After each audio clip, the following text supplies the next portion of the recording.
I apologize for my earlier statement. We are in game 4. That was game 3 that we just played. And this hand, sorry, I had to redraw a sigilless hand. So this hand looks okay. It's got a Gorgon Fanatic and a way to sneak through and suffocate. But against Combray, my opponent might have some silences and some other ideas. Oh, but Temple Scribe. Interesting. So this is probably the version that is playing. It's not big Combray, but it's playing a lot of smaller guys and what do you call it? Obelisks. Valkyrie Enforcer. Okay, sure enough.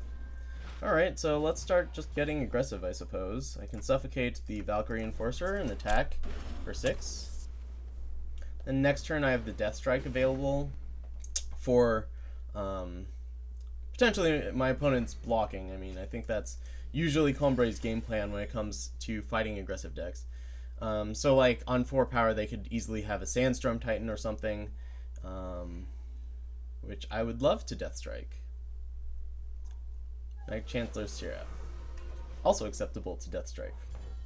Ooh, but Permafrost. So, Permafrost definitely answers the Seraph pretty well. The problem is, and if my opponent plays a Sandstorm Titan, I'm going to want to have played the I'm going to want to have saved the Deathstrike. But considering... okay, I'm going to Deathstrike this. I'm absolutely not certain if this is correct. Ooh, my opponent has a fast spell, so they have a Protect. Jeez. Okay. Well, in that case. Everyone's playing Protect today. I wonder why. Well, in that case, I'll have a chance to Permafrost it next turn. And I'm going to have to hope this Storm Dancer carries me.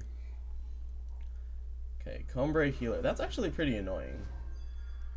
I can Levitate, but I don't think I'm on the Levitate plan just yet. I think I want to save this for if I draw another Infiltrator.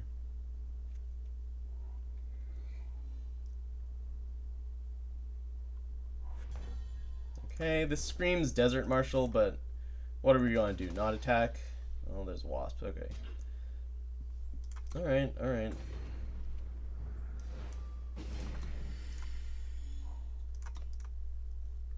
We need to find... I think we need to find another one of these. I think that's the best thing that I can draw right now.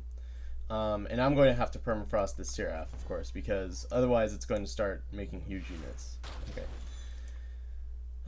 Yeah. And I don't really like cycling the Levitate because my deck is so predicated on getting in with... sneaking in a hit with the unit. Uh-oh. But the second Seraph might... oh, jeez. Might... I don't know. I really feel like I need to sneak something in for me to win this game. I swear this deck is only playing 25 sigils, including the 3 monuments. Initiate of the Sands. Okay, well, there's a Raptor. I really don't like doing this, but I think I need an answer for the Seraph. That's something that would be nice. To have Levitated. I guess it's not even that good. Like, it just becomes a 4/4 on the ground, which is still trumped by what my opponent's doing.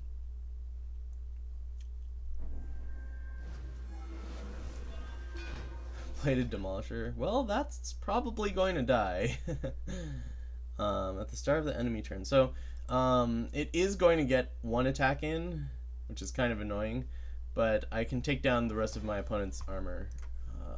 I do not have anything that I can Haunting Scream.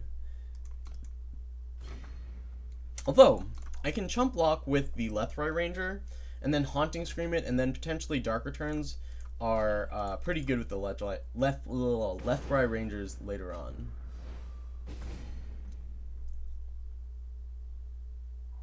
No, Sandstorm Titan. Well, that's a problem. Okay, so that dies. I don't really have enough beef to deal with my opponent.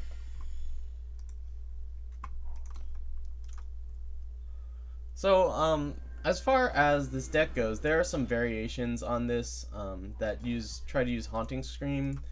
There's a version that goes really big with Vara. Ooh. Yeah, I think I should Haunting Scream now. Yeah, I don't think this is getting much better. So this will let me attack with the Lethrai Ranger, and if I draw a Dark Return, I can actually, this threatens to be a 6/6. Anyway, so there's a version that goes really big with Vara, which is pretty cool, because if you Haunting Scream, say, a Direwood Beastcaller, and you eventually use Vara to get it back, it still has flying in charge, and you can attack and hit them, and then you play 2 more shadow units, which lets you reanimate 2 more units from your void.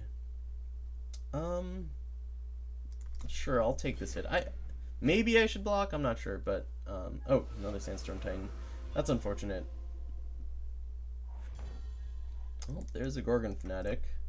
But it wasn't going to get in, considering my opponent has a second Sandstorm Titan. Looks like my opponent also has a Silencer. Oh, a Scorpion Wasp, I see.